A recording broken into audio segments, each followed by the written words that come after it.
Buenas tardes. El tema de esta semana va a ser vidrio, envases de vidrio.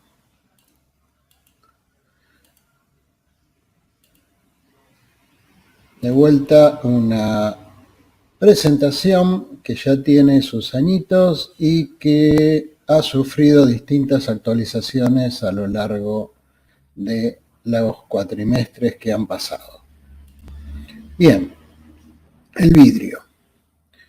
El vidrio, como envase, ha sido el líder, ¿sí?, en cuanto a el envasado de alimentos y productos químicos, ¿sí?, y para almacenaje en general, hasta el siglo XVIII, cuando se inventó la hojalata. Fue el primer envase realmente hermético.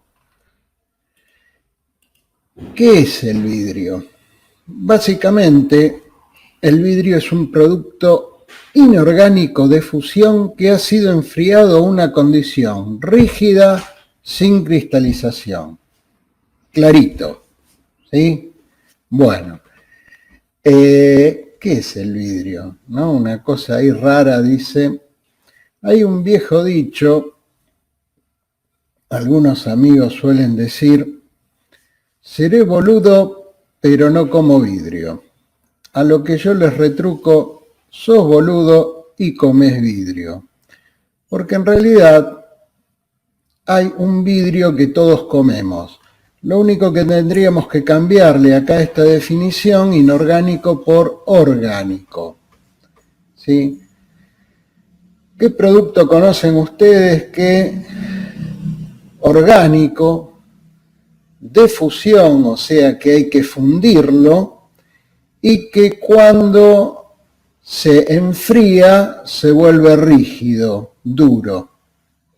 El caramelo, ¿sí? El caramelo es un producto orgánico de fusión que ha sido enfriado a una condición rígida sin cristalización.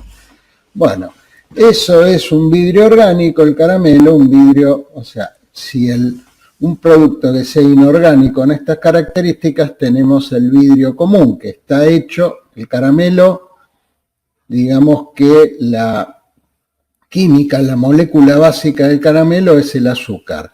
La molécula básica del vidrio es el óxido del silicio, la arena, ¿sí? Bien, entonces vamos a ver un video sobre la historia del vidrio y sobre algunas características y definiciones sobre el vidrio. Hace 150 años, Corning Incorporated, con sede en Corning, Nueva York, comenzó a fabricar vidrio. Por aquel entonces solo hacía botellas. Hoy fabrica, entre otras cosas, fibra óptica tan fina como el cabello humano. Si uniésemos todos los cables de fibra óptica que se utilizan en el mundo, la madeja llegaría hasta la Luna y volvería 160 veces. Esta fibra ha revolucionado el mundo de las comunicaciones porque permite que la información viaje a través de la luz y la luz a través del vidrio.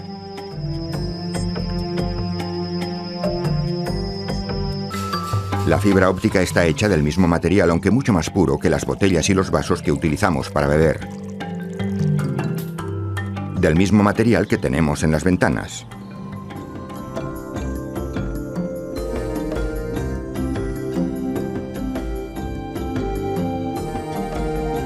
¿Qué es exactamente el vidrio? Tiene algunas de las propiedades de los líquidos y de los sólidos, pero en realidad no es ni lo uno ni lo otro. Es muy duro y al mismo tiempo completamente translúcido. Podemos explicar mejor sus propiedades desde su composición molecular. Las moléculas de los sólidos están fijas en lo que llamamos una red cristalina.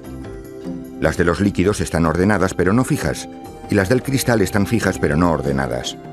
Llamamos vidrio a la materia compuesta por sílice, sosa y ceniza fundidas y enfriadas, cuyas moléculas están fijas pero no siguen ningún orden. Estos compuestos reciben el nombre de sólidos amorfos. Otra propiedad de algunos tipos de vidrio es la transparencia, es decir, permite el paso de la luz en lugar de reflejarla.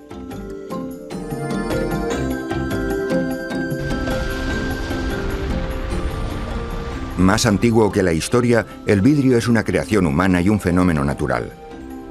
Se forma cuando ciertas rocas se calientan hasta alcanzar el punto de fusión y luego se enfrían. La obsidiana, un vidrio oscuro y opaco que se forma en las entrañas de los volcanes, fue el primer vidrio que conoció el ser humano. El hombre tardó mucho en aprender a fabricar vidrio y posiblemente lo descubrió por accidente, más o menos como muestra este antiguo documental.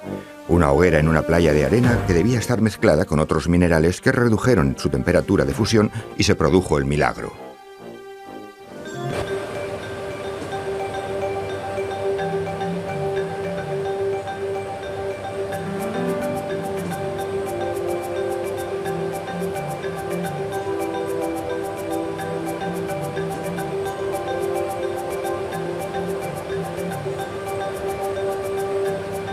Al aplicar un poco de presión en la caña del vidriero, el calor del cristal y la presión de la boca o del diafragma hacen que el aire se expanda.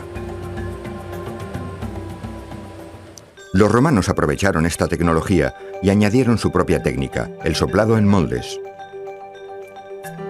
Muy pronto los objetos de cristal soplado llegaron a todos los rincones del imperio. Los romanos no tardaron en aprender a hacer transparente el vidrio opaco después de que un artesano de Alejandría descubriera que bastaba añadir óxido de manganeso para aclararlo. El vidrio se convirtió muy pronto en algo más que un simple objeto decorativo. Las lupas y lentes de aumento permitieron ver los lugares más remotos del universo y las partes más pequeñas de nuestro cuerpo, y convertirían así el vidrio en un material imprescindible.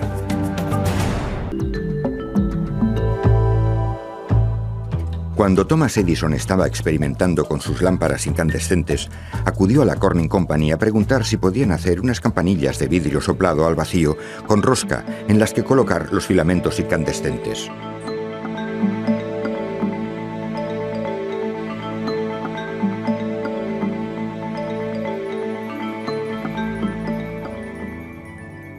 El encargado de Corning en aquel momento, Woods, cogió una pala que tenía un agujero y la introdujo en el vidrio fundido. Al caer por el agujero, el vidrio formaba una pequeña bola, como la que se forma tras el primer soplo del soplador. A Woods se le ocurrió una idea: crear una máquina que pusiera la cinta de vidrio en un orificio con un molde debajo, que inyectara así el aire y produjera en serie bombillas perfectas. Construyó uno de los inventos más ingeniosos en la historia de la producción del vidrio, la máquina de cinta, que desde su introducción en 1922 apenas ha sido modificada. Las máquinas de cinta más rápidas producen 2000 bombillas por minuto. Muy pronto el cable de cobre llevó la electricidad a hogares y empresas. Una vez más, el vidrio se hacía imprescindible. Las conexiones de cable expuestas se protegían del medio cubriéndolas con campanas aislantes, normalmente de vidrio, por ser un mal conductor de la electricidad e impermeable al agua. Mientras Edison experimentaba con su lámpara, otro inventor, Michael Owens, se esforzaba en crear una máquina automática de hacer botellas. Tras ver a la Coca-Cola en la Exposición de Columbia de 1893, Owens sabía que la recién inventada chapa podía cerrar botellas herméticamente.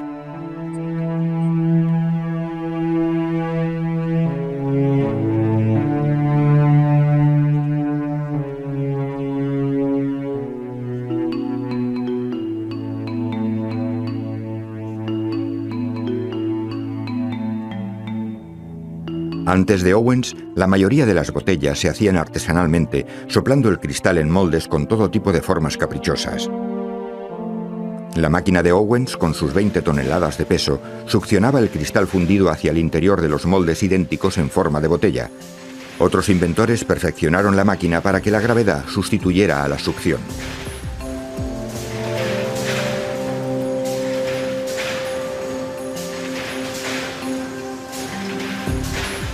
Hasta ese momento, fabricar 16 botellas por minuto era imposible. La industria de los refrescos nunca volvería a ser la misma. El vidrio no solo iluminó nuestras vidas, las cambió para siempre. Los recipientes herméticamente cerrados impidieron que los alimentos se estropearan. Las bombillas llenaron de una manera limpia y segura nuestros hogares de luz e incluso las calles se llenaron de farolas. El próximo paso sería el automóvil y los semáforos, inventos que también se beneficiarían de la versatilidad del vidrio.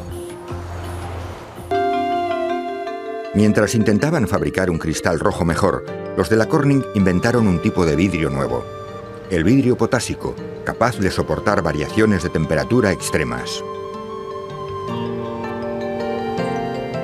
Lo llamaron Pyrex.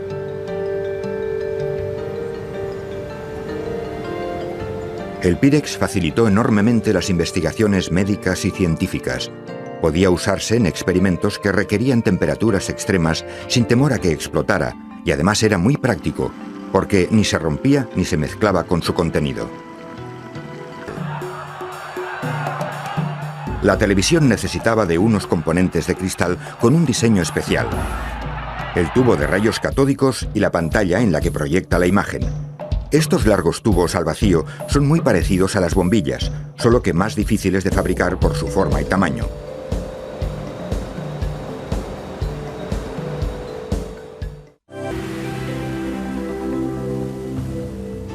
Los científicos de hoy ya están trabajando en los dispositivos de cristal líquido y de la cirugía láser endoscópica del mañana.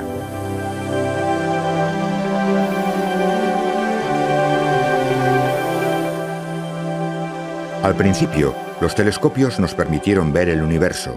Hoy el vidrio nos ayuda a llegar al espacio y aquí en la Tierra contribuye a mejorar la medicina más allá de los logros del microscopio. Las pantallas de televisión y de ordenador volverán a beneficiarse de los avances de la tecnología del vidrio. Los dispositivos de cristal líquido o LCD permitirán la fabricación de máquinas más pequeñas y precisas.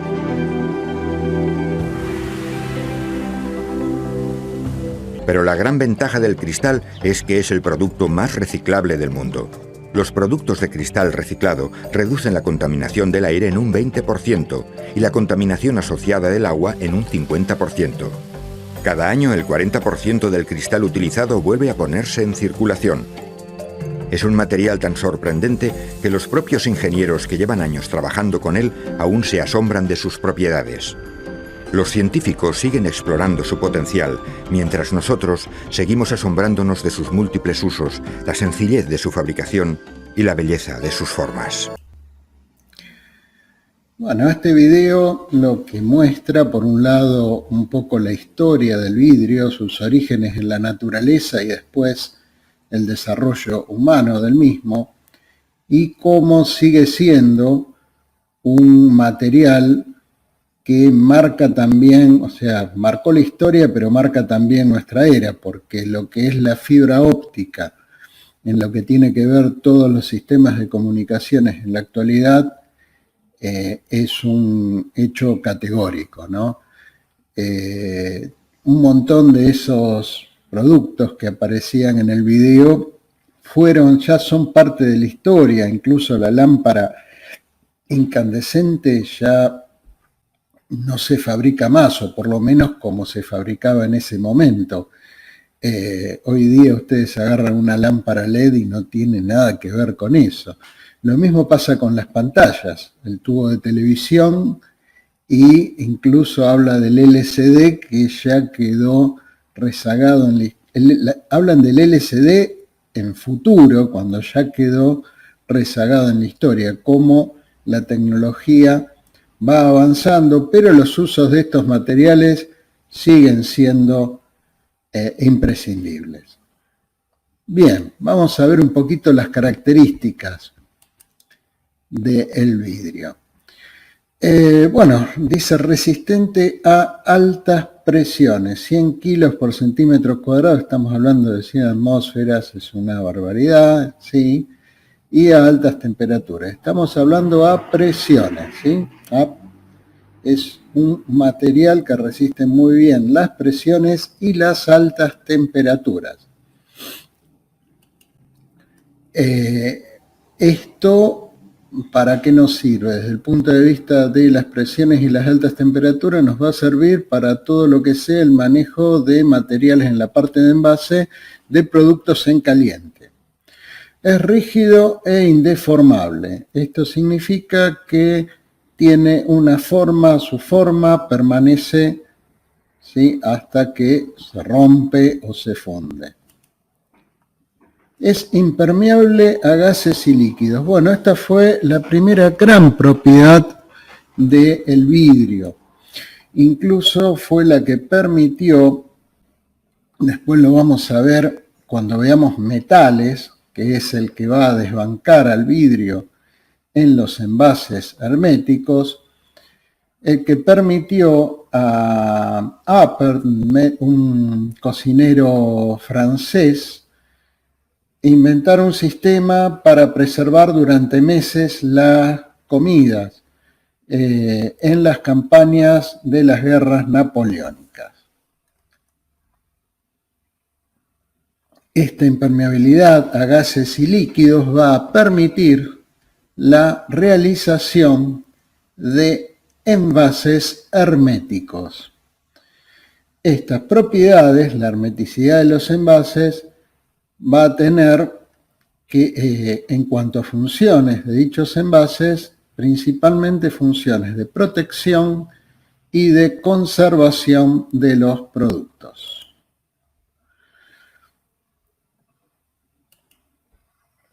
No puede perforarse con agentes punzantes.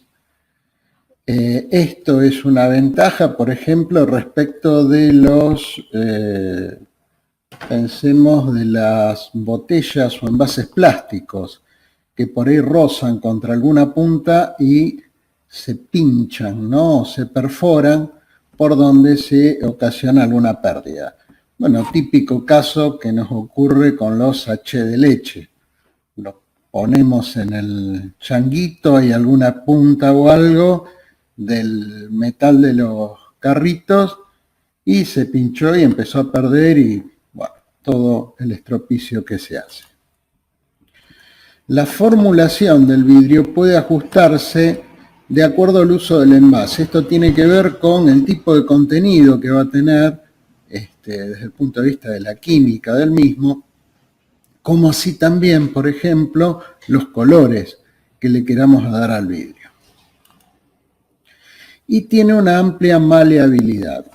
¿Qué significa maleabilidad? Que se le puede dar al envase de vidrio la forma que se le quiere, incluso en cuanto a tamaño, porque podemos tener desde las ampolletas medicinales, ¿sí?, que son muy pequeñas y muy finas, a damajuanas de 20 litros, ¿sí?, botellones de 20 litros.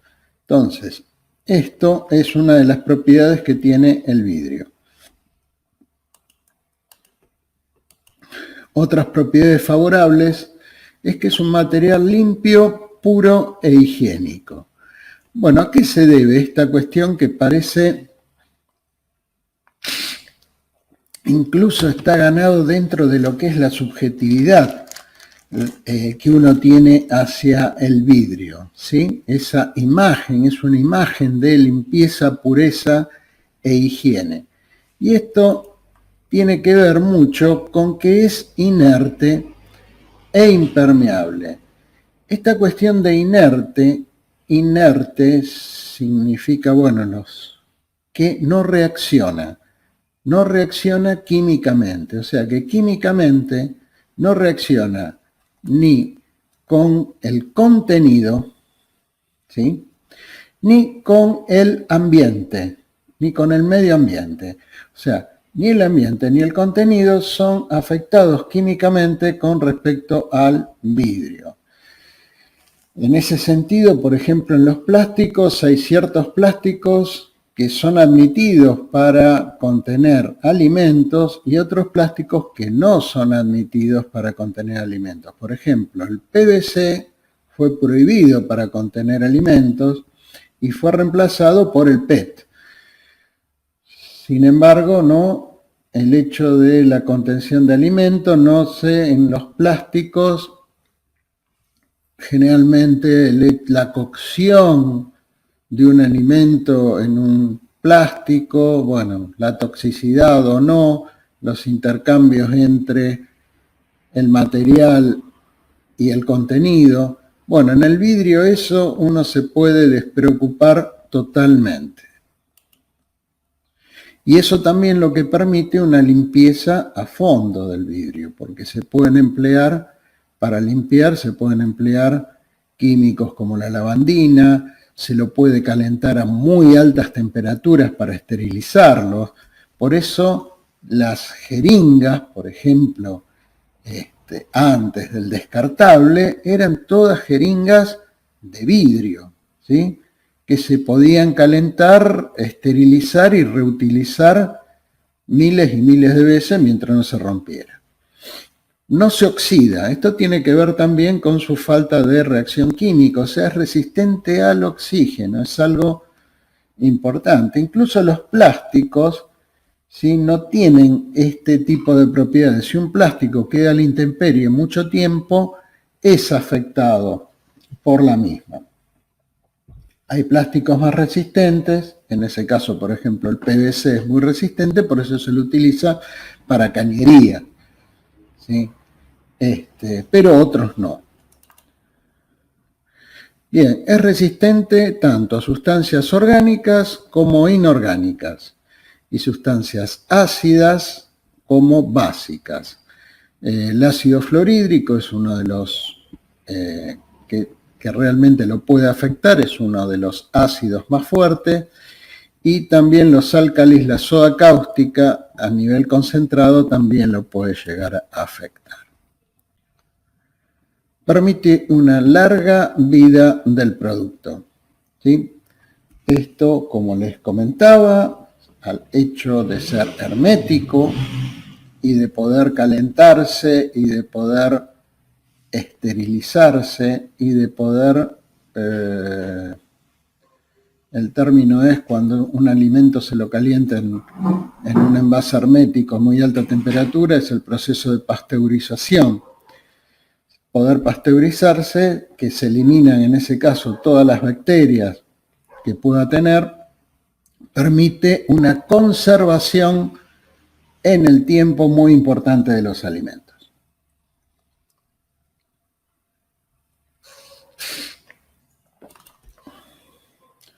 Es no contaminante y reciclable. Importantísimo. Esto lo vimos en el final del video que pasamos. Bien. También es mal conductor del calor y la electricidad a baja temperatura. Y hablamos de bajas temperaturas hasta varios cientos de grados, ¿sí? O sea, en todo lo que puede ser el uso común de los vidrios. Incluso lo de los Pyrex que se veían en el video. Pero se transforma en un buen conductor del calor y alta temperatura cuando alcanza su estado fluido, cuando se empieza a ablandar y a ponerse viscoso, como el caramelo, ¿sí? Punto bolita. Bien, al ser mal conductor del calor y electricidad a baja temperatura, es una buena barrera contra cambios bruscos de la temperatura del producto que esté envasado.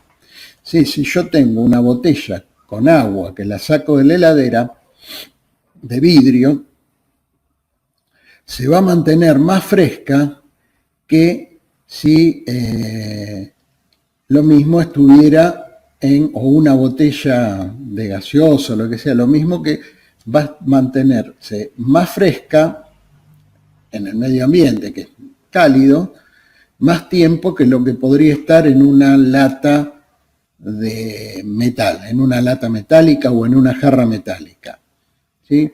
¿Por qué? Porque el metal es un buen conductor de calor, entonces perdería, entre comillas, el frío. Lo mismo con ciertas bebidas calientes, uno lo sabe por ejemplo, una taza, ¿no? Que no es vidrio, es cerámica, pero tiene particularidades similares. El vidrio es transparente, puede verse el producto. Bueno, esto yo creo que es una de las características más importantes que tiene el vidrio para la construcción de envases, su transparencia. Y tiene que ver justamente con ¿qué? Con la presentación del producto, el hecho de que podamos ver al producto. Esto es fundamental en algunos casos. En lo personal, para mí es fundamental esto cuando voy a comprar mermeladas. ¿Por qué? Porque puedo ver, ¿sí?, la característica, tanto el color como también la consistencia que tiene esa mermelada. ¿Sí? A mí me gusta la mermelada de naranja. Si yo no encuentro cascaritas de naranja, ¿sí? Si yo no veo las cascaritas de naranja, no compro esa mermelada. Concreto, ¿no? Y eso tiene que ver con la transparencia del vidrio. Digo porque todas estas cosas se bajan a tierra y son cotidianas, todos estos conceptos. Pero no todas son buenas en el vidrio, ¿sí? ¿Qué experiencias tienen con los vidrios? Bueno, por un lado, es un material costoso, ¿sí? En general, en su producción, distribución y recuperación es costoso. En la producción, debido a las altas temperaturas que hay que llevar el material para fundirlo, ¿sí? Es un proceso que utiliza mucha energía, más energía que, por ejemplo, los plásticos. En cuanto a los metales, y habría que ver, porque el aluminio utiliza mucha energía eléctrica, o sea, también es un material en ese sentido que necesita mucha energía. En cuanto a la distribución, justamente el peso que tiene el vidrio, como es un material muy pesado, y aumenta los costos de transporte. Es concreto. Al ser rígido también, al mantener su forma, también aumenta los costos de transporte, porque yo no puedo, como en una caja plegadiza, plegarla, como en un tetrabric, ir una bobina totalmente plegada de cartón o del material multilaminado. O lo mismo con los sachets. O con las botellas mismas de plástico que después vamos a ver que van a la embotelladora como preformas, como botellitas chiquitas que después adquieren el volumen final al momento previo al envasado. Acá no, acá de la fábrica del vidrio ya sale la botella terminada y eso ocupa espacio y tiene por otro lado un gran peso. Eso encarece el transporte. El transporte y también el almacenamiento. Y la experiencia común de todos, la baja resistencia al impacto. A quien no se le cayó una botella, un tarro de vidrio, ¿sí? O algún elemento de vidrio y se le ha roto. Y eso trae problemas, por un lado, que se pueden lastimar, como también pérdidas, ¿no? En lo que sea del material y del producto. Vamos a pasar entonces ahora sí a los envases de vidrio. Vamos a ver en principio la clasificación más amplia de los envases de vidrio, que es de envases de primera elaboración que se fabrican directamente en la fábrica de vidrio, ¿sí? Que es lo que estamos viendo ahí, botellas, tarros, frascos, y envases de segunda elaboración que se fabrican a partir de un tubo de vidrio especial, se denomina el borosilicato por la química que tiene, que se elaboran estos tubos por estiramiento. Y tenemos todo lo que es la parte de ampollas y de frascos de, podríamos decir, de uso medicinal y de laboratorio, ¿no? Los tubos de ensayo, por ejemplo, también se fabrican de esta manera. Vamos a entrar entonces ahora a desarrollar cada uno de estos dos tipos de envases o estas dos clases de envases. En cuanto a los de primera elaboración, conocidos por todos nosotros, tenemos las botellas, que son envases de boca angosta con capacidad de entre 100 mililitros y 1,5 litros, 1500 mililitros. Los botellones de volúmenes superiores a 1,5 litros, los frascos de pocos mililitros hasta 100 mililitros, que pueden ser de boca angosta o boca ancha. Acá podemos ver que un frasco va a ser de boca angosta si tiene menos de 100 mililitros. Si supera los 100 mililitros se transforma en botella. Y lo que nosotros conocemos generalmente o nombramos como frasco, en realidad frasco es medio un término genérico para la boca ancha, más que nada. Acá tenemos los ejemplos de los productos que hablamos. Lo que nosotros comúnmente llamamos frascos, por ejemplo, un frasco de mermelada, en realidad es un tarro, ¿sí? O sea, a partir de los 100 mililitros, el envase de boca ancha es un tarro. Más chico, frasco. Lo que sí se aplica bastante correctamente. Como siempre, esta es una clasificación tecnológica, ¿está bien? O sea, es técnica. Después, en el idioma cotidiano, uno agarra una botellita de esas de colección que vienen menor a 100 mililitros y le decimos botellita, cuando en realidad técnicamente es un frasco de boca angosta. Entonces, los tarros, que cuando la altura es menor que el diámetro, se lo llama pote, ¿no? Esto sí también es un término común. El de tarro y pote son términos. Tarro no es muy utilizado, pero tenemos entonces tarro y pote son boca ancha, superior a los 100 mililitros, y en el caso de los potes es cuando la altura es menor que el diámetro del envase. Bien, estos son los de primera elaboración.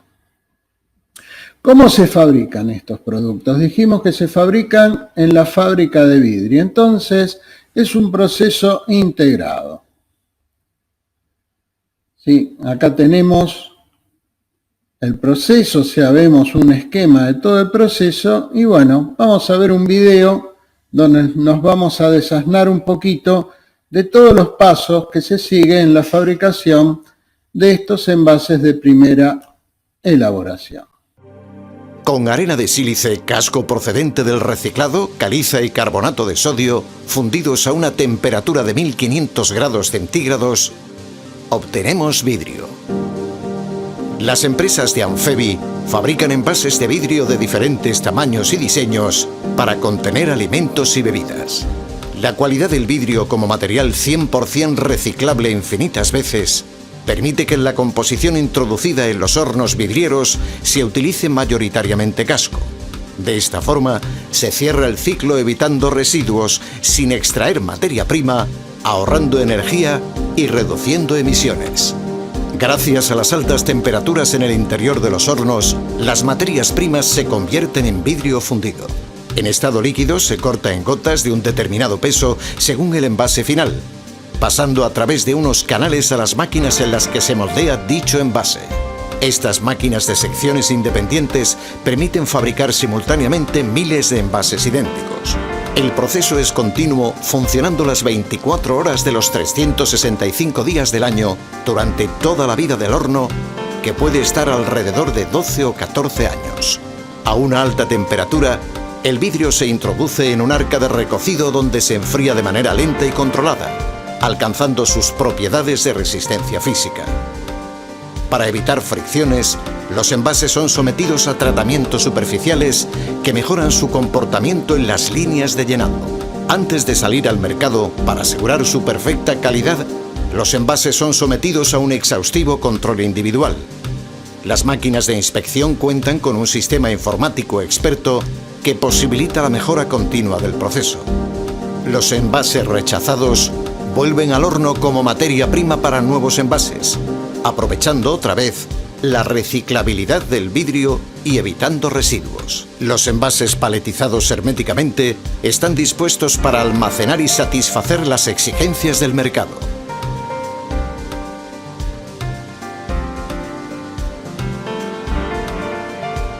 Amfebi, Asociación Nacional de Fabricantes de Envases de Vidrio.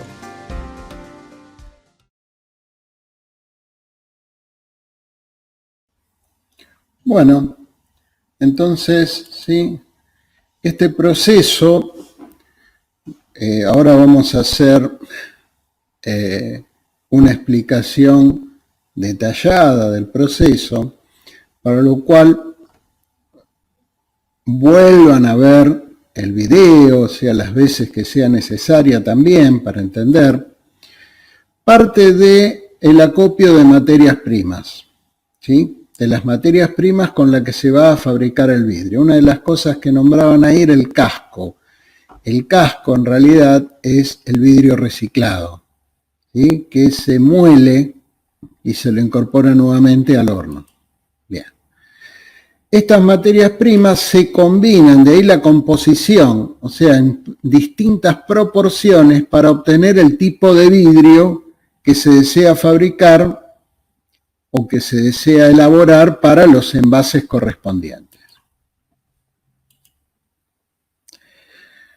Estas materias primas en una determinada composición o proporción van a ser introducidas en el horno de fusión donde se va a fundir.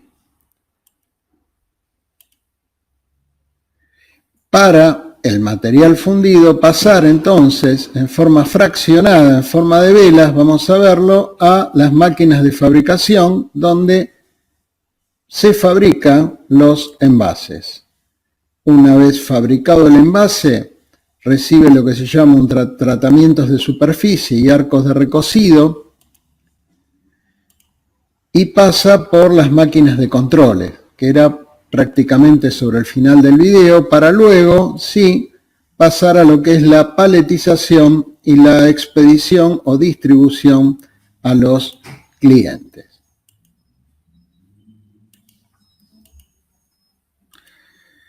Las materias primas para fabricar el vidrio son, primeramente, arena, óxido de silicio. El silicio es el material más abundante en la corteza terrestre, o sea, desde el punto de vista, ¿sí?, de la obtención del material, es perfectamente, no tiene ninguna implicancia sobre el medio ambiente.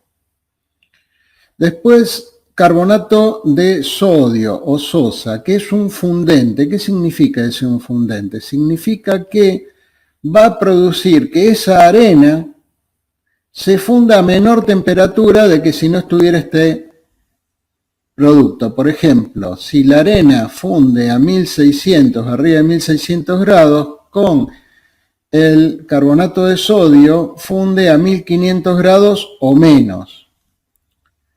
Siempre estos productos que se le agregan a la arena están en mucha menor proporción. ¿Sí? La arena es la que le da la característica de vidrio. Después caliza, que es carbonato de calcio y alúmina, que son los estabilizadores. ¿Qué significa que son estabilizadores? Que si no estuvieran estos productos, el vidrio se disolvería.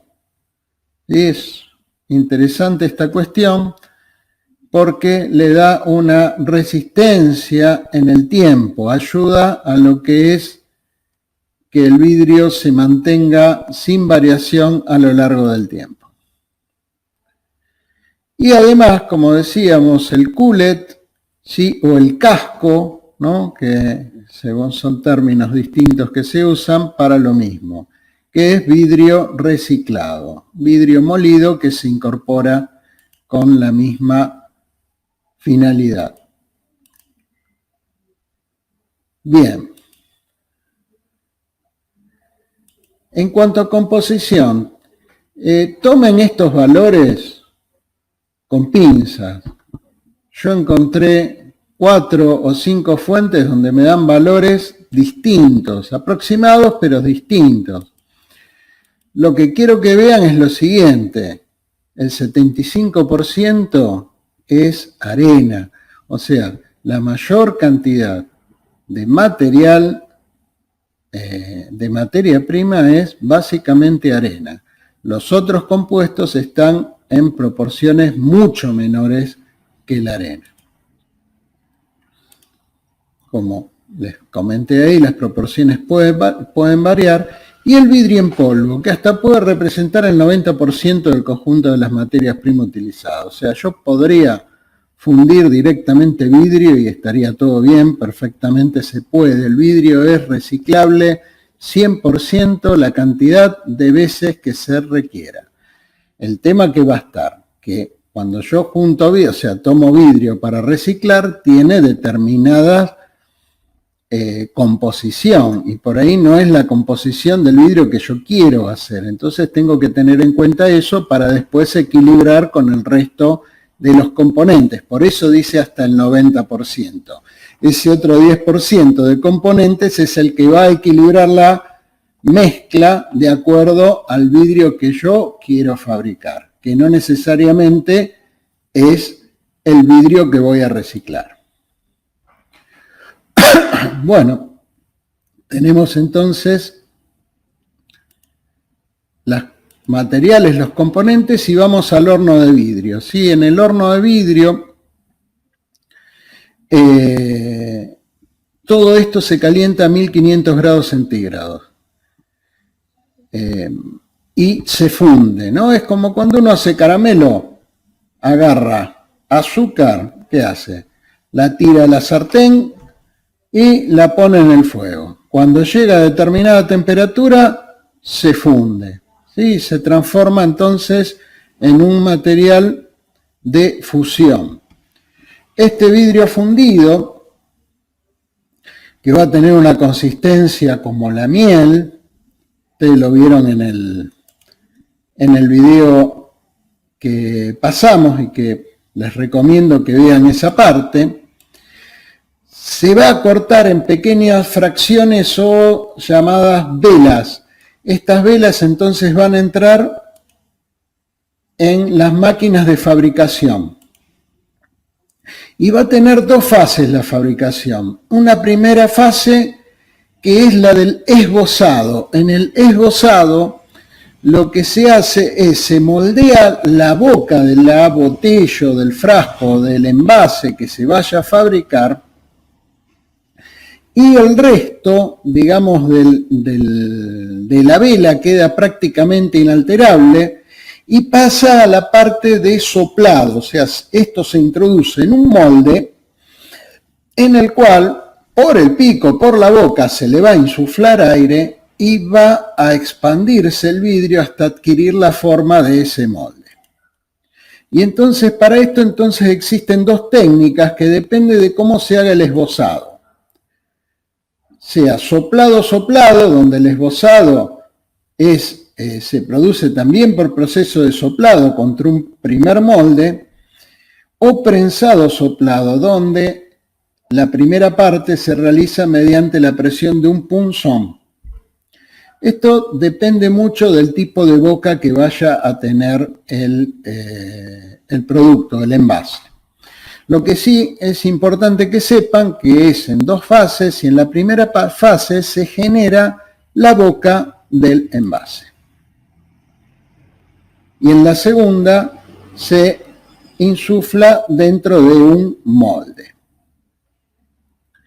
Ahora es interesante cuando ya sale la botella, ¿sí? Sale o el frasco, ¿no? Acá tenemos, estas son botellas, salen del molde y se puede percibir en estos tipos de envases fabricados de primera elaboración, soplados en el molde, se puede percibir lo que se llama comúnmente costura, que es una línea que deja justamente la unión del molde. Y esa es una forma de, en el caso de frascos pequeños, de diferenciar entre primera y segunda elaboración.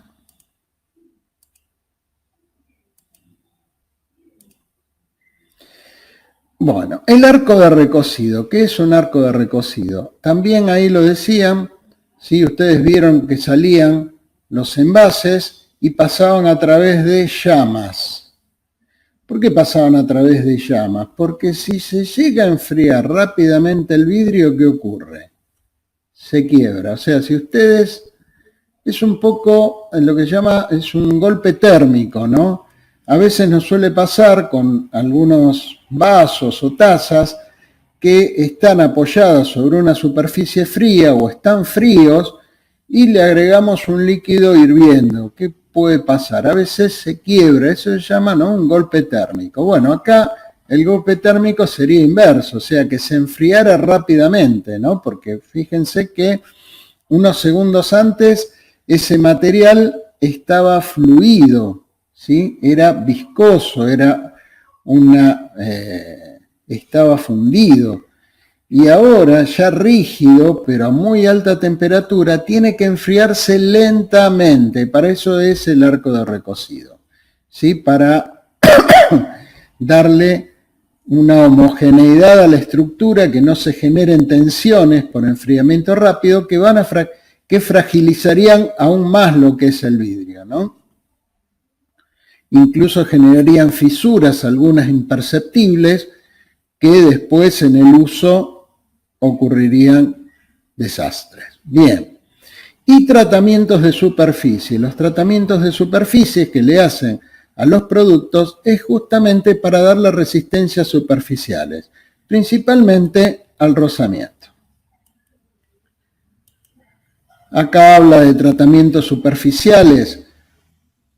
La primera parte en caliente y después una segunda parte en frío, o sea, posterior al arco de recocido, antes y después del arco de recocido. Bueno, sepan que se le realizan tratamientos superficiales justamente, y también se ven en el video que están rociados por ciertos líquidos para que tengan mayor resistencia principalmente a la fricción.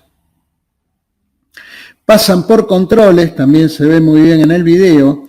Todos los envases pasan por controles, todo computadorizado, ¿sí?, para detectar cualquier falla en el envase. Si el envase está fallado, se recicla.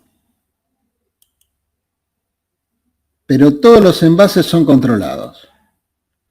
Y después la paletización y la expedición o distribución al cliente. Y con esto, ¿sí?, se termina entonces la fabricación de los envases de primera elaboración, tan comunes y que en casa, para estudiar este tema, tenemos a mano, ¿no? Alguna botella, algún tarro, algún frasco. Para los frascos, ¿a dónde vamos a ir? Y se puede ir a perfumes, se pueden ir a medicamentos, etc. Pasamos ahora a los envases de segunda elaboración.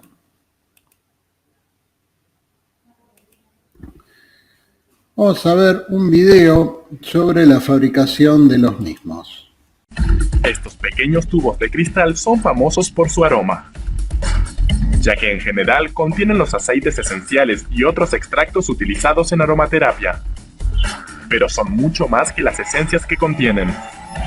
Para comenzar, cada uno de ellos se fabrica a partir de una pieza única de vidrio. Y casi todo el proceso se realiza con fuego.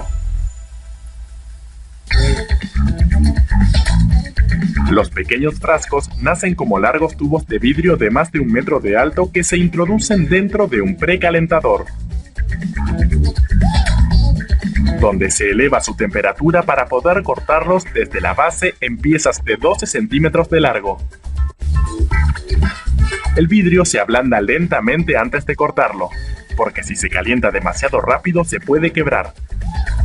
Los tubos giran sobre un mechero a gas natural similar a las hornallas de una cocina doméstica, y se calientan hasta los 815 grados Celsius, la temperatura ideal para el corte. Como es difícil apreciar el efecto del mechero a simple vista, colocamos un filtro frente al lente de la cámara para resaltar el resplandor del fuego sobre el vidrio. El anillo naranja que se forma a medida que se calienta el vidrio marca el tope o boca del frasco. Y es exactamente allí donde se realiza el corte. El corte se realiza con un mechero a gas. pero este mechero alcanza los 1200 grados. Se puede ver cómo la llama calienta el vidrio exactamente sobre el anillo naranja para hacer un corte limpio. El único inconveniente es que se supone que este extremo será la boca abierta del frasco, y el vidrio líquido que resulta de los cortes sella la abertura. Se necesita un tercer mechero que aplica una llama dentro del frasco para reabrir la boca. Luego, se usan aún más mecheros para transformar la boca abierta en un cuello con rosca sobre el cual ajustar la tapa más tarde. Para comenzar, una serie de 5 mecheros precalienta los topes de los frascos a unos 815 grados, temperatura suficiente como para que empiecen a colapsar y a formar un cuello por sí mismos. Luego, el frasco se retira rápidamente de la llama y se coloca entre dos rodillos metálicos resistentes al calor, que modelan el vidrio blando como si fuera arcilla sobre un torno de alfarería. Un segundo par de rodillos forma la rosca del cuello. Esta rosca permite que la tapa se ajuste al frasco, pero solo si esta coincide perfectamente con la rosca de la tapa. Para asegurarse de que sean correctas, los frascos se detienen frente a una pantalla roja donde se les toma una fotografía. Una computadora utiliza esa imagen para medir las dimensiones exactas de la rosca y para compararlas con las medidas de las tapas. Si coinciden, la boca del frasco está terminada y es hora de trabajar en la base. Para hacerlo, una llama corta la base del frasco del sobrante del tubo de vidrio original que todavía cuelga de la máquina. Igual que con la boca, el vidrio líquido resultante del corte sella la abertura. Pero si no queda perfectamente plano, el frasco podría caerse y derramar el contenido. Para aplanar la base, primero se modela el vidrio en la dirección opuesta. Se lanza una fuerte ráfaga de aire dentro del frasco para lograr que el vidrio blando de la base se curve en forma de cúpula. Antes de que se enfríe, se vuelve a calentar el vidrio y se lo colapsa en una base plana. Entonces, ¿para qué sirve la cúpula? Para que la gravedad pueda jalar nuevamente del vidrio hacia abajo. El acomodamiento natural permite que las moléculas del vidrio se unan en un patrón más fuerte que el que se hubiera formado de aplanarse el vidrio directamente. Una vez asentado el vidrio, los frascos pasan debajo de un brazo metálico. Si el vidrio puede atravesarlo sin tocarlo, la base es plana, y el frasco no se caerá. Cuando el vidrio se enfría, los frascos terminados se retiran de la línea de producción con un brazo robótico. Una cinta transportadora traslada los frascos hasta una máquina para serigrafía, similar a la que se utiliza para estampar camisetas, que imprime un logotipo en cada frasco. Otro brazo robótico alinea los frascos impresos para llevarlos hasta un horno, donde rápidamente se cocinan los logos y se endurece el cristal. Los frascos salen del horno listos para contener cualquiera de nuestras fragancias favoritas.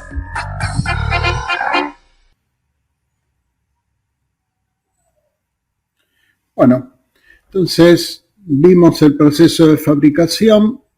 Como ven, es muy distinto al de los envases de primera elaboración, ¿sí? Porque acá se parte de un tubo. Este tubo se realizó por otro proceso de estiramiento, o sea, no hubo molde.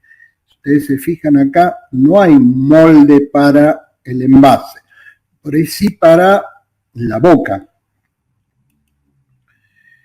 Entonces se toma este tubo y se lo lleva, ¿sí?, a temperaturas casi de fusión, donde se ablanda. Primeramente hay que realizar los cortes y después del corte a medida se realiza primero, ¿qué cosa? La boca del tubo, y posteriormente se moldea la base, tal como se vio en el video.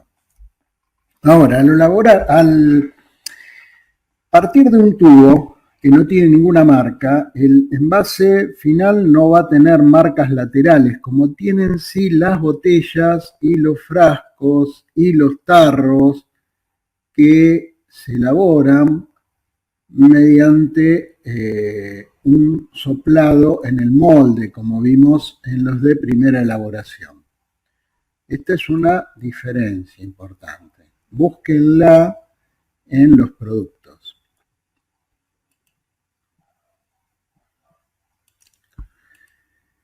Los tipos de cierre que pueden tener los envases, tanto los de primera elaboración como los de segunda elaboración, ¿sí? Tenemos cierres internos. ¿Qué son los cierres internos? Los cierres internos son tapones de goma, corcho, ¿sí? El clásico corcho de las botellas de vino, tapones de plástico o también de vidrio esmerilado. Acá una foto de un frasco con tapón interno de vidrio esmerilado, muy común en las farmacias y en las droguerías, ¿sí? Actuales y de épocas antiguas, ¿no? Hay mucho vintage también en este tipo de frasco. También los de cierres externos que tenemos. La tapa de hojalata o aluminio, la famosa tapa a rosca, la chapita, ¿no? La tapa corona, ¿sí? Por ejemplo, de las botellas de cerveza. Algunas de las tapas son roscadas, otras son puestas a presión. Acá lo que tenemos es un caso clásico, o sea, este es una especie de híbrido, ¿no? Que ocurre, estos sí son frascos de segunda elaboración, lo que tenemos acá.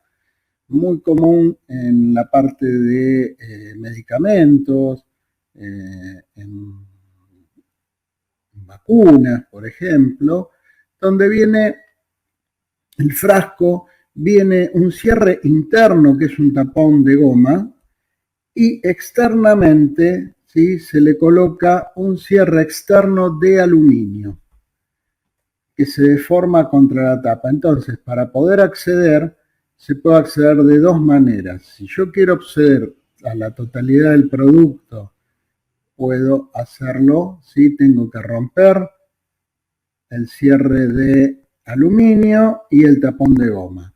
Ahora, si yo quiero extraer con una jeringa, ¿no? Esto era clásico, ahora ya vienen directamente, las vacunas ya vienen con envase en la jeringa. Si uno quiere entonces sacar el producto, o sea, venía un polvito, entonces se le agregaba agua destilada con una jeringa. Para eso, esta tapa de aluminio tenía en la parte central o bien una abertura o bien se podía cortar una abertura, se pinchaba con la jeringa, se introducía y después se sacaba, se batía bien todo, se mezclaba que se diluyera y ya la vacuna líquida se sacaba del frasco. Bien, cierres por soldadura del mismo vidrio. Esto es particular de los envases de segunda elaboración, ¿no? La clásica ampolla o ampolleta. Usos de tipo, ¿qué usos tenemos de esto? Bueno, usos de tipo medicinal, también inyecciones, vacunas, etcétera, y también en la parte actualmente en lo que son productos capilares para el cabello, se suele usar, también se sigue usando mucho en veterinaria. Considerar en la elección de un envase de vidrio. Bueno, en parte de esto es lo que estuvimos hablando, el tipo de boca o corona. Se habla tenemos por un lado boca ancha y boca angosta. La forma de la boca, o sea, la forma de la boca del envase, lo que va a determinar también el tipo de cierre del mismo. Entonces, por ejemplo, acá tenemos una típica boca para qué tipo de cierre, para un cierre externo de corona, o sea, la famosa chapita. Y acá un cierre también externo, pero roscado. Ergonomía.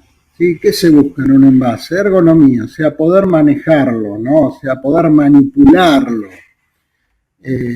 Tenemos, por ejemplo, en algunas botellones grandes, suelen venir con asa, que facilita justamente el manejo al momento de servir.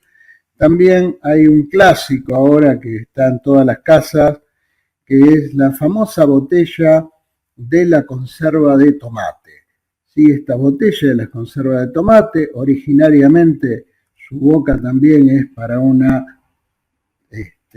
tapa metálica externa, ¿no? Tipo chapita, las famosas Tapaco, la marca, digamos, de este tipo de tapas, y que viene con un angostamiento justamente para poder sujetarlo con mayor firmeza y que no se resbale de la mano. ¿Y por qué digo que es muy famoso ahora? Porque creo que en todas las casas, o en la mayoría de las casas, tenemos algún tipo de botella de esta para agua, ¿no? En la heladera, en la puerta de la heladera, con agua. Y con una tapa, ahí se cambia la tapa, y generalmente ahora la tapa que le ponemos para eso es una tapa interna plástica, o que viene de esa manera.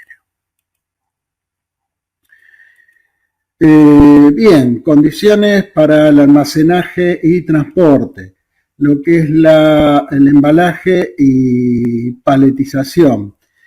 En ese sentido hay que tener en cuenta en las dimensiones y todo también las condiciones de almacenaje, el embalaje, si esas botellas van a ir embaladas en cajas de corrugado, por ejemplo, o no, y el tipo también de transporte o cajones, por ejemplo, el caso de las botellas de cerveza, ¿en qué van? Y van en cajones, ¿sí? Los famosos esos cajones plásticos. Entonces, esas cuestiones tienen que ver con la elección del producto y de las medidas también que manejemos del producto. Se tienen que adaptar a esos estándares.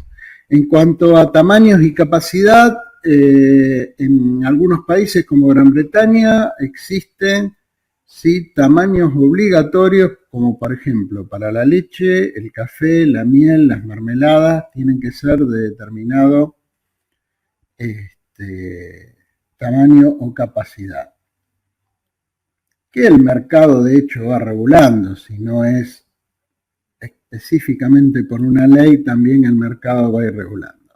Y después tenemos los usos secundarios que se le pueden dar, que uno también los puede considerar al momento de la elección de esto, ¿no?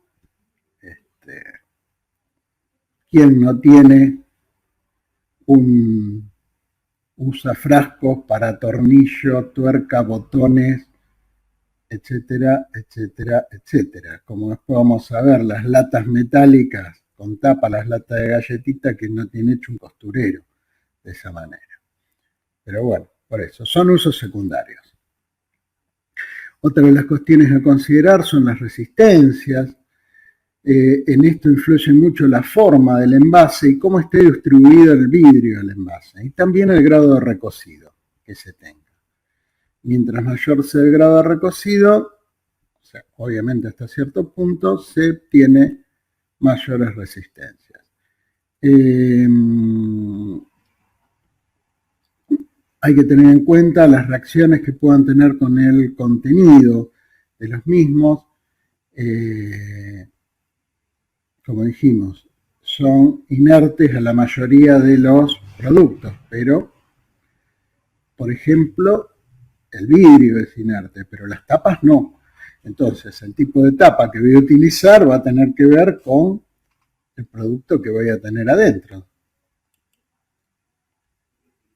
En cuanto a realzar las resistencias del envase, se suele a veces generar superficies estriadas o texturadas.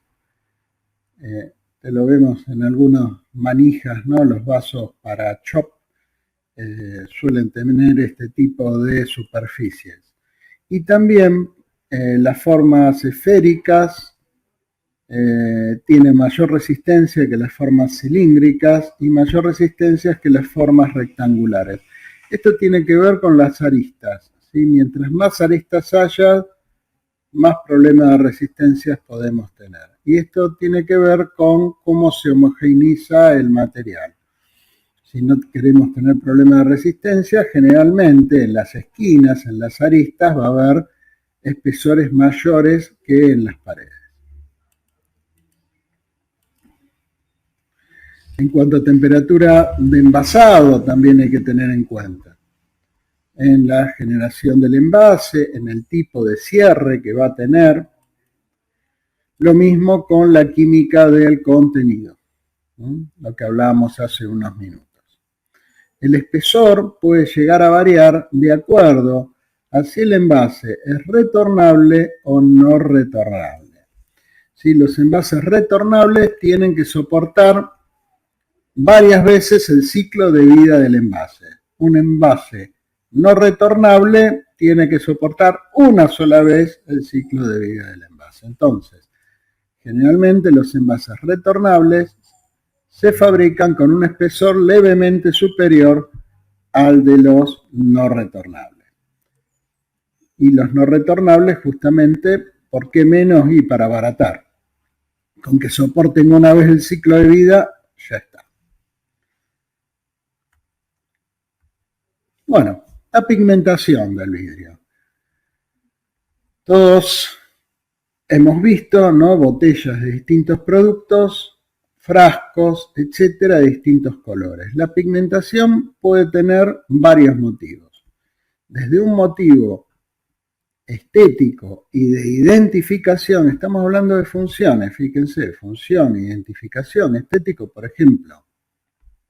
Si uno habla de cerveza y habla de botellas verdes, ¿sí?, hay un eslogan, ¿no?, que decía, piensa en verde, Heineken.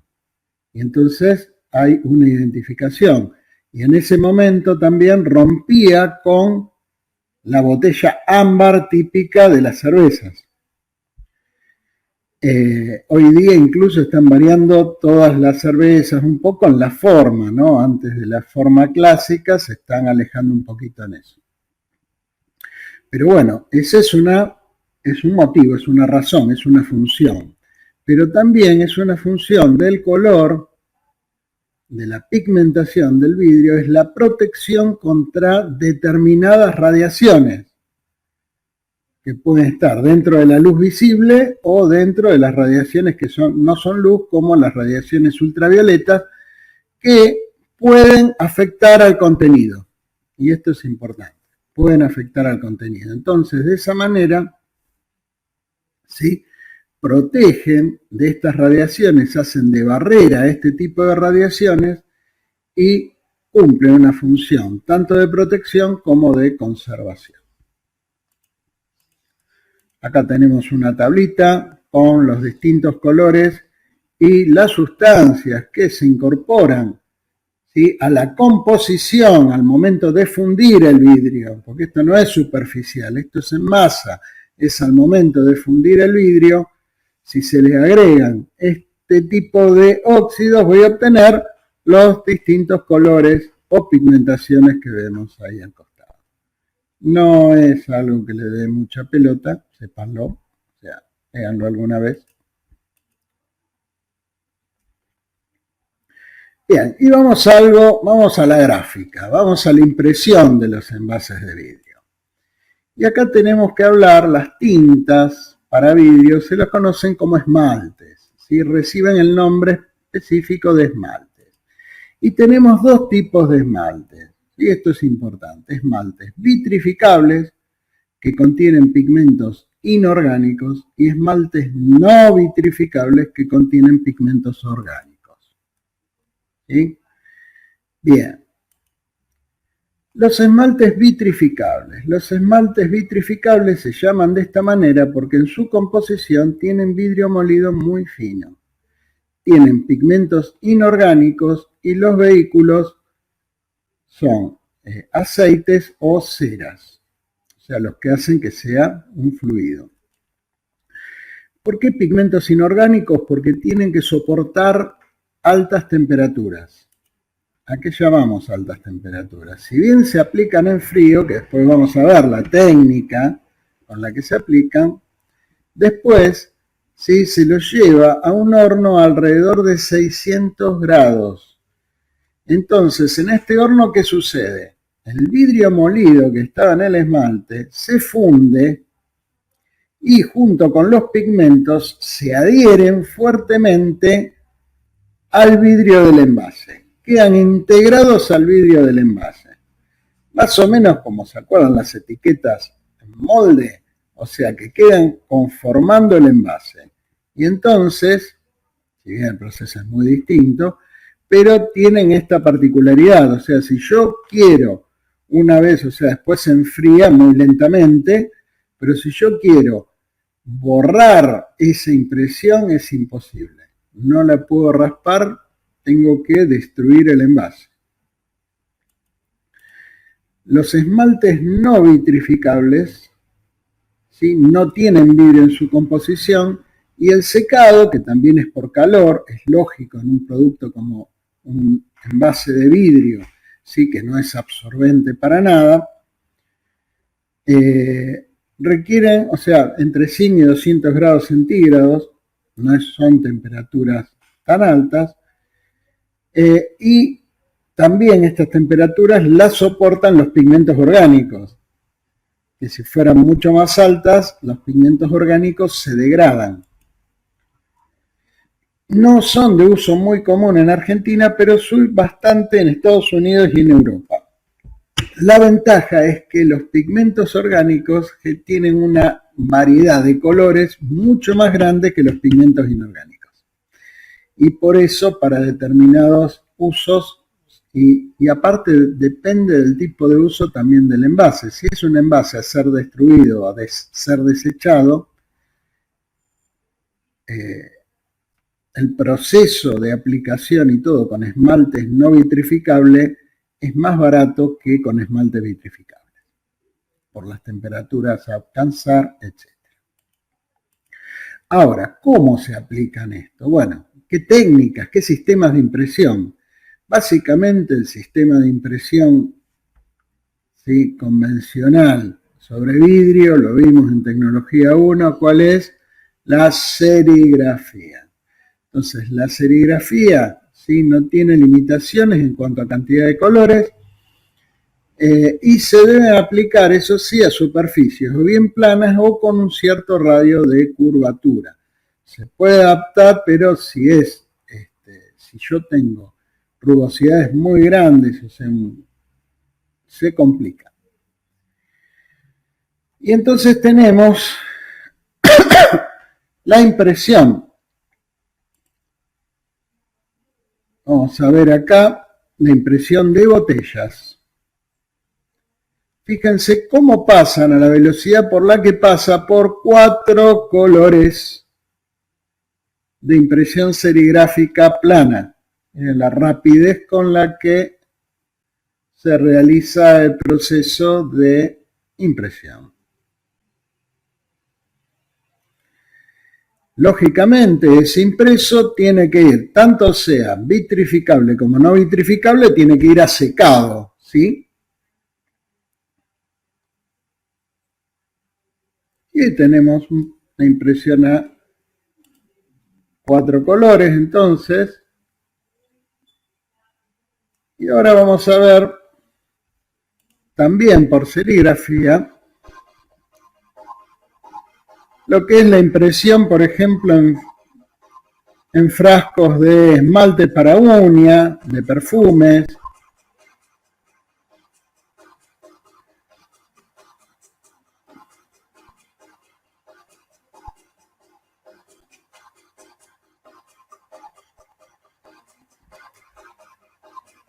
En este caso es un proceso también semiautomático.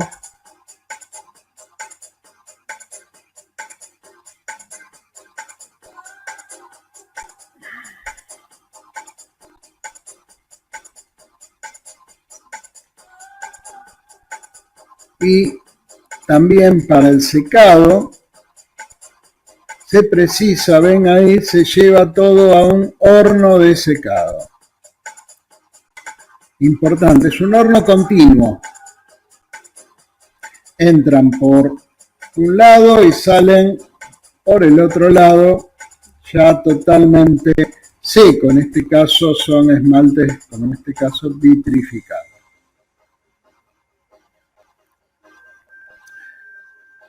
Me hacen acordar a ciertas empresas de estas que hacen empanadas, que también tienen hornos de este tipo. También tenemos frascos distintos. Seguramente estos ya son de perfume.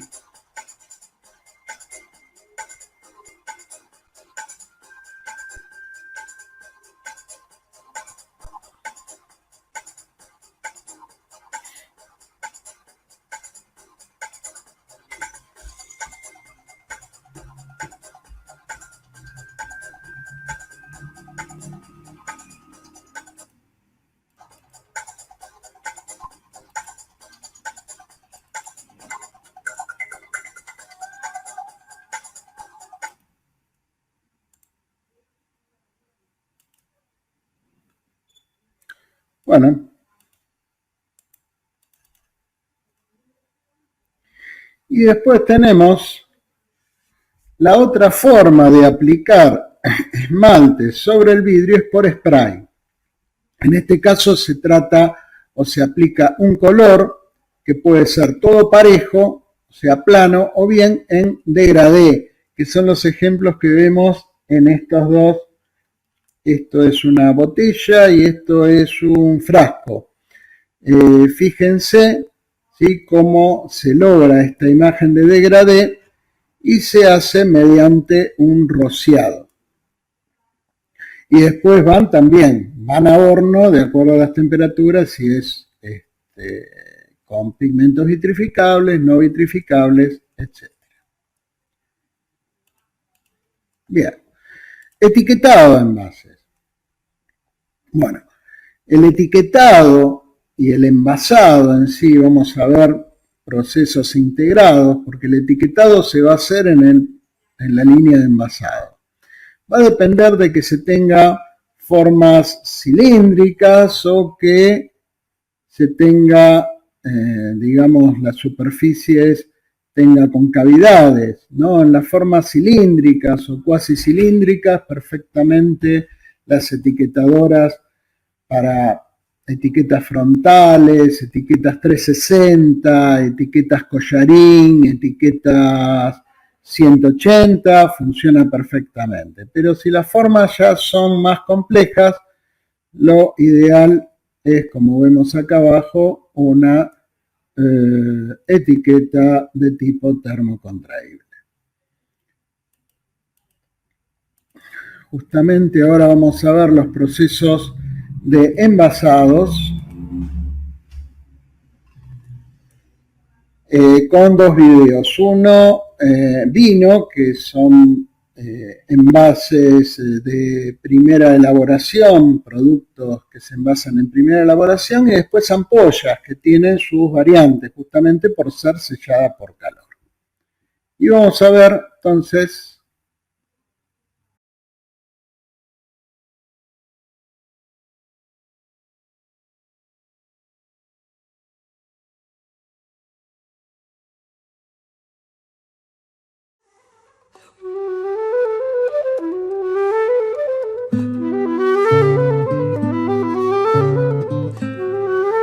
Bueno, vamos a describir una línea de embotellado. La botella se alimenta a mano. Frente a cada máquina hay dos estrellas, una de entrada y una de salida. La botella llega en esta posición, la toman estas pinzas que posteriormente las levantan y la van llevando en forma invertida para que la válvula la lave interiormente, y a la altura de más o menos esta posición la botella sigue invertida, es desaireada, es decir, se trabaja con anhídrido carbónico, desaireada, y vuelve al circuito del transporte. Después del desaireado, la botella vuelve a la línea de producción en donde con un sinfín la transporta y la coloca en otra estrella de alimentación. La estrella ingresa a la válvula de llenado. Todo el sistema está funcionando en forma armónica, esto está todo motorizado por un solo motor que mueve a cada uno de estos componentes del triblock. La botella, mientras va circulando, se va llenando. Cuando sale, vuelve a salir a través de una estrella y entra a la alimentación de la tapadora. La tapadora también tiene una estrella que va golpe a golpe y llega al sector donde se produce el tapado. En esta zona se encuentran los tapones, el punzón, y acá está lo que se llama la mordaza. La mordaza lo que hace es deformar parcialmente a los tapones para darle el diámetro e inyectarlo. En el momento, y colocarlo mejor, más que inyectarlo, en el momento en que va a entrar el tapón, este sistema produce el vacío para que el tapón, antes de que el tapón quede alojado. Bueno, la botella ya está tapada, es decir, fue dosado el vino y tapado. Entonces viene esta máquina que es una enjuagadora exterior. Esto tiene un circuito también que va girando y va llevando la botella para ser lavada en toda su altura, digamos, y lavar bien el pico. Cuando sale, entra a este sector de la máquina que es una secadora con aire. Acá la botella se transporta así. Estos son los tubos que hacen ingresar el aire caliente y se va transportando ya hacia la máquina que hace el capsulado. Bueno, ya tenemos la botella lavada y secada. Estamos acá frente a la capsuladora. La cápsula es de material PVC. Al ser de PVC se llama termocontraíble. Entonces la máquina esta lo que hace es lo siguiente. Tiene también una estrella de distribución golpe a golpe, donde la va llevando. En esta posición le va a colocar la máquina esta, por un sistema neumático, le va a colocar la cápsula. Y luego va a venir a este horno, que es un circuito de calor, donde presiona la cápsula e inyecta calor en forma continua para que la cápsula quede comprimida. Bueno, ya venimos con la botella capsulada. Acá el sistema tiene un sinfín que va a posicionar la botella dentro de lo que es la etiquetadora autoadhesiva. El sistema autoadhesivo con etiqueta en rollo funciona de esta manera. Tiene un cabezal golpe a golpe que lo que hace es sacar el elemento, es decir, en este caso es una contraetiqueta, sacar el elemento y ponerlo a la altura que está previsto en el vestido de cada una de las botellas. Es decir, que se pone un elemento acá y en el otro cabezal se pone el elemento, en este caso sería la etiqueta. A la salida de la etiquetadora, manualmente una persona va colocando directamente, se coloca en este sistema, y en ese caso la encintadora coloca la cinta scotch inferior y la superior, y la caja sale ya sellada.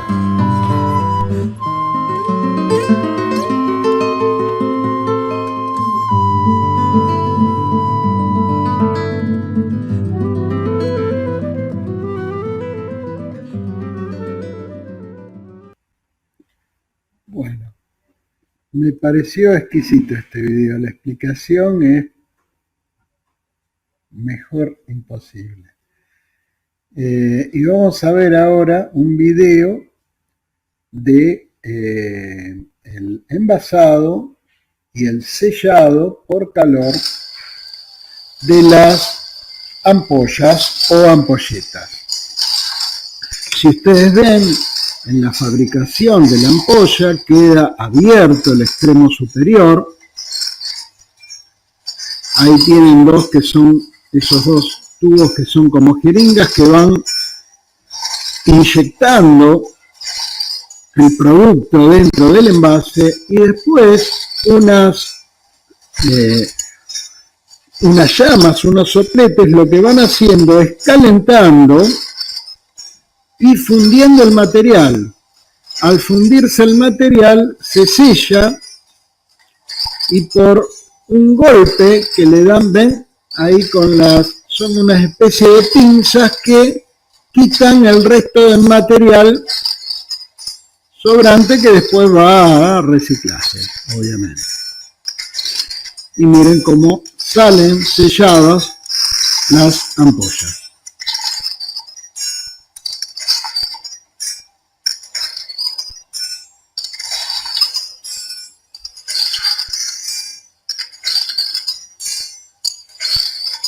La verdad es interesante el proceso para ver cómo, y es bien por calor, ¿no? Fundiendo el material.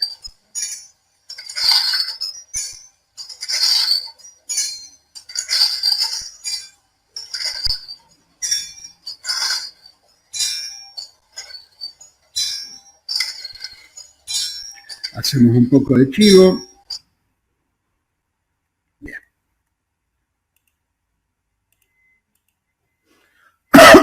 Tendencias del vidrio. El vidrio tiene, sí, competidores, entonces, ya centenarios, y sin embargo sigue dando pelea. ¿En qué se basa? Bueno, una es en eso de que son los más aptos para mantener la pureza de los alimentos y las bebidas, ¿no? O sea, la famosa que la Coca-Cola en envase de vidrio no hay con qué darle, no tienen los envases plásticos, no tienen el mismo sabor, etcétera. No sé si son ciertos o no, pero realmente es esa imagen que tiene el vidrio asociada a la pureza y a la limpieza y a la no interacción con el producto envasado, que tiene sus bases ciertas y objetivas, que las vimos, pero también crea a su vez, como decimos cuando hablamos de imagen, la imagen tiene que ver con lo subjetivo, ¿está bien? En este caso social, si se quiere. Tiene muy importante para mantener su lugar en el mercado. También está asociado al tipo de producto, ¿no? Por ejemplo, es clásico, nosotros tenemos vino. Los vinos buenos, ¿en qué vienen? En botella de vidrio, ¿está bien? El famoso vino de mesa, que se llamaba en algún momento vinos de mesa, que originariamente venían en botellas de vidrio con tapa a rosca de 1 litro de capacidad, originariamente, vean las viejas publicidades de Uvita y otras marcas, Vino Toro, viejas marcas que siguen estando en el mercado, pero migraron ¿a qué envase? Al Tetrabric, ¿está bien? Que es un envase más barato, todo, pero que tiene que ver con este target, ¿sí? Con también el posicionamiento. Las bebidas alcohólicas, ¿sí? Generalmente vienen en envase de vidrio, las bebidas de alta graduación alcohólica, las clásicas bebidas blancas. Y bueno, tienen que ver con esto, también los precios son más elevados, ¿no? De los productos, del producto envasado, en comparación con el envase. ¿Qué juega en contra? En contra juega lo que hablamos antes, los nuevos materiales, los plásticos, los multilaminados y el aluminio. O sea, en cuanto a plásticos, y bueno, la gaseosa hoy día es plástico. El agua mineral es plástico, por más que la pureza del vidrio, todo así, bueno, encontramos aguas que vengan en vidrio, sí, seguramente, pero nos arrancan la cabeza, y a los fines prácticos y a lo que es la costumbre ya es el plástico, salvo en los restaurante donde todavía esos productos vienen, tanto la gaseosa, las aguas minerales, etcétera, suelen venir en botella de vidrio. Los multilaminados, los envases brick, y los envases brick son otro de los materiales que reemplazó al vidrio. Si hablamos, por ejemplo, de la leche antiguamente venía en botellas de vidrio, que después fue reemplazada por el sachet, que se sigue elaborando hoy en día, y también están los larga vida, que son los multilaminados, e incluso botellas plásticas. Y lo otro es el aluminio.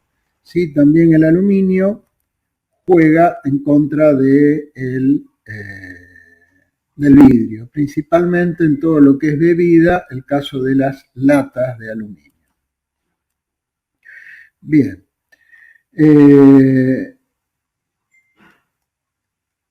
¿En qué aventajan estos materiales al vidrio? Por un lado, la resistencia al impacto. Eso es importante. Y después, el bajo peso y los costos. Ese bajo peso también va a estar asociado a ¿qué? Al transporte, almacenaje, etcétera, donde el peso es importante y son costos. Y también en la fabricación, en algunos casos, en cuestiones energéticas. Las tendencias a futuro para que el vidrio siga siendo competitivo es reducir los costos. En esto tiene que ver mucho la logística, cómo mejorar la logística de distribución, pero también en cuanto al diseño de los envases, cómo disminuir la cantidad de vidrio utilizado sin que se vean afectadas sus propiedades. Para eso sí es un gran desarrollo de diseño industrial en ese sentido. También la disminución del peso va a mejorar ¿qué cosa? Va a mejorar el tema de transportes, o sea, al utilizar menos material, menor peso, mejora el transporte y mejora la distribución. Y también al reducir los pesos tenemos ¿qué cosa? Una mejor manipulación también de los envases. Las resistencias, todo esto que dijimos antes juega en contra de la resistencia, reducir los espesores, reducir el peso, ¿no? Principalmente las resistencias al impacto. Y entonces esto es un compromiso, tiene que estar, o sea, cómo se redistribuye el material de manera de que las zonas más expuestas o con mayores riesgos tengan mayor espesor y otras zonas tengan menor espesor. Bueno, son todas cuestiones de ingeniería que no vamos a entrar a detallar en este momento. Como siempre, la bibliografía correspondiente y terminamos por hoy el tema vidrio. En clases posteriores, hoy les había dicho que íbamos a ir a plásticos porque pensamos trabajar con un TP de plásticos que no va a salir, por eso volvimos a lo habitual que es el vidrio. Seguiremos la semana que viene con metales y posteriormente plásticos. Bueno, que pasen una buena semana y cuídense.